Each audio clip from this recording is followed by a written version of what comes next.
patut orang perempuan ni pergi mengaji dengan orang perempuan lah. Ustazah ramah lagi, tak mati lagi ustazah.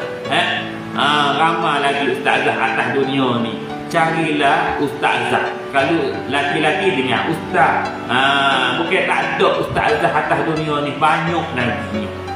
Kalau perempuan, pergi ngajilah dengan perempuan. Lagi-lagi kita pula bini orang. Kalau dia tak nikah lagi, kalau rasa sangat, nikahlah dengan ustaz tadi.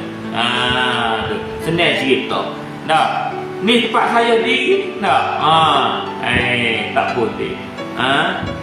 Jangan dibiarkan. Sebab kita kena jaga. Dah. Nabi sendiri pun, Nabi dirayatkan dalam satu kisah ketika mana satu orang datang, Zainab daripada kaum Ansar, datang nak tanya dengan Nabi sallallahu alaihi wasallam akan masalah agama. Nabi duduk dalam bilik dia, tak keluar-keluar. Duduk sebelah. Cuma pertanyaan tadi duduk juga. Dia duduk sebelah, Nabi duduk sebelah. Nabi tak keluar-keluar, tak tengok-tengok pun perempuan tadi. Begitu Nabi kan. Kerana sifat Nabi SAW ni, dia ni lebih pemalu daripada anak dara.